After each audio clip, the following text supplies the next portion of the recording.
Hi friends, welcome back to my channel. This is Venky story. இன்றைக்கி வந்து நம்ம என்ன பார்க்க போகிறோம்னா கரை, அதோட ரிவ்யூ தான் நம்ம இன்றைக்கி பார்க்க போகிறோம். இதோட பிளாட் என்னென்னா, இது வந்து 90s ஸ்டோரியில் செட் பண்ணியிருக்காங்க. ஸோ கரைங்கிற கரைசாமி வந்து கடைசியாக இதுக்கப்புறம் திருட்டு பண்ணக்கூடாதுன்னு நினைக்கிறான். ஸோ அதனால் கடைசியாக ஒரு திருட்டை பண்ண போகும்போது போலீஸ்கிட்ட மாட்டிக்கிறான்.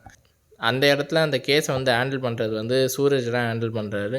ஸோ அவரை அடித்து போட்டுட்டு அதுக்கப்புறம் மமிதா பைஜுவை கல்யாணம் பண்ணிவிட்டு ஏதாவது வேலை செஞ்சு சம்பாதிக்கலான்னு சொல்லிட்டு பண்ணிகிட்ருக்காரு.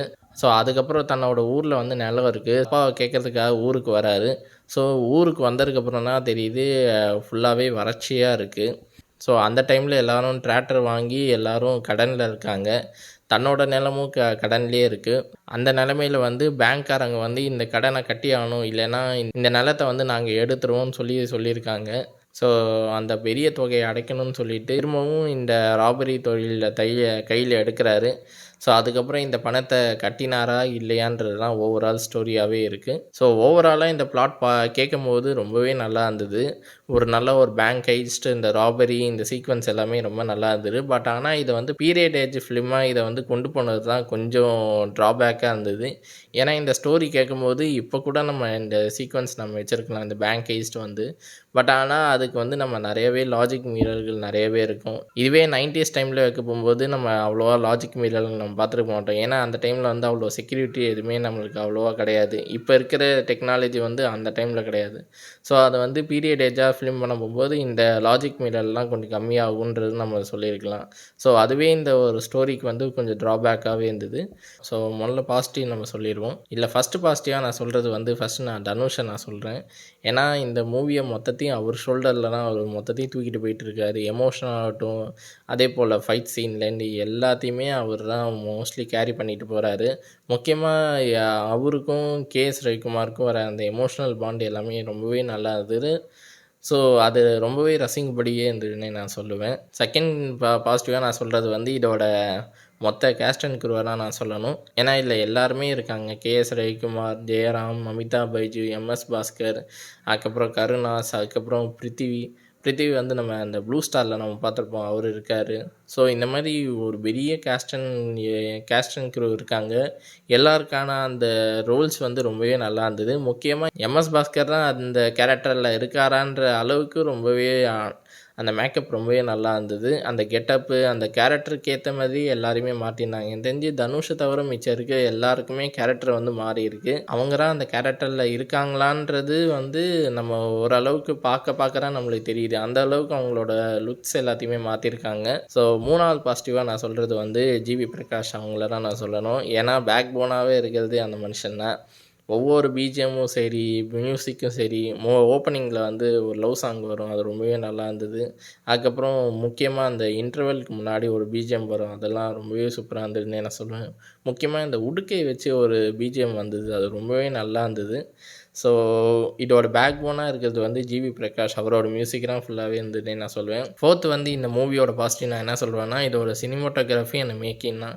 எவ்வளோ தான் இது வந்து 90s பீரியட் செட்டப்பாக இருந்தாலும் அதோட ஆர்ட் ஒர்க் எல்லாமே ரொம்பவே நல்லா இருந்தது. முக்கியமாக அந்த கிராமத்தில் இருக்கிற ஒவ்வொரு அந்த டீட்டெயிலிங்ஸ் எல்லாமே ரொம்பவே நல்லா பண்ணியிருந்தாங்க. ஸோ அந்த வகையில் இதோட சினிமாட்டோகிராஃபியும் சரி, ஆர்ட் ஒர்க் எல்லாமே ரொம்பவே நல்லா இருந்தது. ஸோ அந்த வகையில் ப்ரொடக்ஷன் காஸ்ட்டாக இது ரொம்பவே நல்லா இருந்தது. ஸோ அந்த ஆர்ட் ஒர்க், செட் ஒர்க் எல்லாமே ரொம்பவே நல்லா பண்ணியிருந்தாங்க. அதுக்கு ஒரு கிரெடிட்ஸ் நம்ம சொல்லி ஆகணும். ஃபிஃப்த்து பாசிட்டிவாக நான் சொல்கிறது வந்து இதோட ஆக்ஷன் சீக்வன்ஸ் எல்லாமே ரொம்பவே நல்லா பண்ணியிருந்தாங்க. முக்கியமாக அந்த ஒவ்வொரு ஹெய்ஸ்ட்டு வரப்போகும்போது அதோட ஆக்ஷன் சீக்வன்ஸ் ரொம்பவே நல்லா இருந்தது. முக்கியமாக ப்ரீ கிளைமேக்ஸ்க்கு முன்னாடி வந்து ஒரு ஆக்ஷன் சீக்வன்ஸ் போயிருக்கும், அது ரொம்பவே நல்லா பண்ணியிருந்தாங்க. அப்புறம் ஓப்பனிங்கில் வர அந்த சூரஜோட ஃபைட்ஸு, அப்புறம் ப்ரூஸ்லியோட டச் எல்லாம் ரொம்பவே நல்லா இருந்தது. ஆக்ஷன் சீக்வன்ஸ் எல்லாமே ரொம்பவே நல்லா பண்ணியிருந்தாங்க.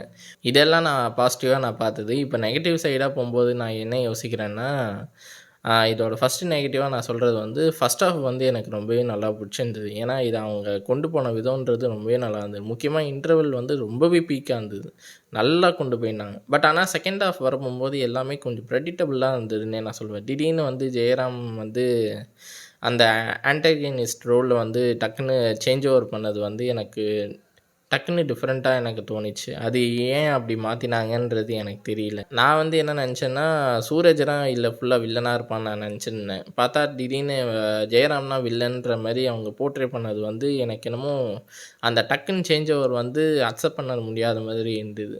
ஸோ அதை வந்து இன்னும் கொஞ்சம் அவங்க ரைட்டிங்கில் நல்லா பண்ணியிருக்கலான்றது தோணிச்சு. ஏன்னா இது வந்து ரொம்ப டைட்டான ஸ்க்ரீன் ப்ளேவாக இருந்தது. எந்த சீனையுமே அவங்க வேஸ்ட் பண்ண முடியாத அளவுக்கு தான் அவங்க ரொம்பவே கொண்டு போயிருந்தாங்க. ஸோ அப்படி இருக்கிறப்போ ஜெயராமோட கேரக்டரை வந்து இன்னுமே கொஞ்சம் நல்லா எழுதியிருக்கலான்றது தோணிச்சு. ரெண்டாவது சூரஜோட கேரக்டர் வந்து இன்னுமே கொஞ்சம் நல்லா அவங்க ரைட்டிங் போட்டிருக்கணுன்றது தோணிச்சு. ஏன்னா ஃபஸ்ட் ஆஃப் வந்து சூரஜை வந்து அந்த அளவுக்கு ஒரு வில்லனிசமையும் நல்லா காமிச்சிருப்பாங்க. பட் செகண்ட் ஆஃப் போக போக வந்து என்னமோ அவரை வந்து திடீர்னு காமெடியாக பண்ணுற மாதிரி இருக்குது, திடீர்னு சீரியஸ் டோனில் எடுக்கிற மாதிரி அந்த ஒரு சேஞ்ச் ஓவர் நிறையா வந்துக்கிட்டே இருந்தது. அவரை வந்து ஈஸியாக ப்ரெடிக்ட் பண்ணவே முடியல. ஏன்னா நீங்கள் கிளைமேக்ஸ் நீங்கள் பார்த்துருந்தீங்கன்னா தெரிஞ்சிருக்கும். ஃபஸ்ட்டு வந்து அவர் வந்து நேர்மையான போலீஸ்மே அவர் பண்ணியிருப்பார். அதுக்கப்புறம் டக்குன்னு ஒரு சேஞ்ச் ஓவரில் வந்து அவரோட ஃபேமுக்காக திரும்பி அந்த சேஞ்ச் மாறுற மாதிரி காமிச்சிருப்பாங்க. அது அந்த சேஞ்ச் ஓவர் ஏன் எப்படி மாறணுன்றது தெரியல. ஸோ அது இன்னுமே அந்த கேரக்டரை வந்து இன்னும் கொஞ்சம் நல்லா ரிடம்ஷன் கொடுத்துருக்கலாமோன்னு தோணுது. ஏன்னா தனுஷ்க்கு எழுதின அந்த கேரக்டர் ரிடம்ஷன் வந்து நீங்கள் மற்ற 2 கேரக்டர்ஸ்க்குமே நம்ம கொடுத்துருக்கலாம். முக்கியமாக சூரஜுக்கு நம்ம நல்லாவே கொடுத்துருக்கலாம் அவரோட கேரக்டர் ரிடம்ஷன். அது இன்னுமே கொஞ்சம் நல்லா போர்ட்ரேவாக இருந்திருக்குன்றது எனக்கு தோணுச்சு. 3வது வந்து நான் என்ன சொல்கிறேன்னா, இல்லை ஹெய்ஸ்ட்டுன்றது நம்ம சொல்லுவோம். நம்ம ஆல்ரெடி யோசிச்சது தான். 90s செட்டப்புன்றதுனால நம்ம வந்து அவ்வளோ லாஜிக்கல் நம்ம யோசிக்க மாட்டோன்றது ஒரு வகையில் இருந்தாலும், இவங்க பேங்க் ஹெய்ஸ்ட் பண்ணுறான்றப்போ லாஜிக் மீறல் ரொம்பவே அதிகமாக இருக்குது.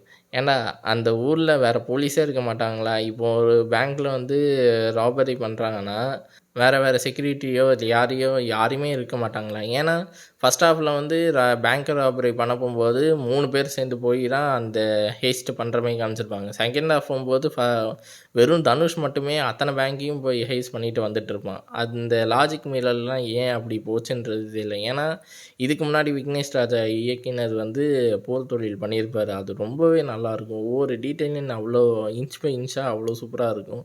அப்படி இருக்கிற அவர் வந்து இந்தமாரி லாஜிக்கல் மீறல் விடுறதுன்றது வந்து கொஞ்சம் அது ஏன்னு தெரில. ஸோ அது மட்டும் எனக்கு கொஞ்சம் லாஜிக் மீறல் இந்த படத்தில் நிறையவே இருக்குது.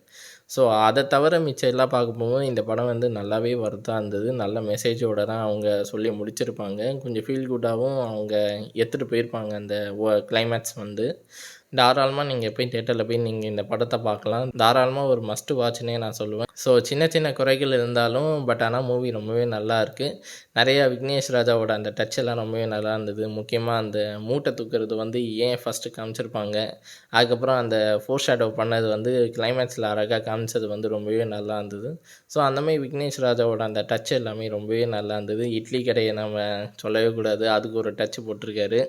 ஸோ அந்த மாதிரி சின்ன சின்ன ஃபோர் ஷேடோஸ் எல்லாமே ரொம்பவே நல்லா இருந்தது. ஸோ ஓவராலாகவே நம்ம தேட்டரில் போய் என்ஜாய் பண்ணுற மாதிரி நல்ல படமாக தான் இதில் கொண்டு வந்திருக்காங்க.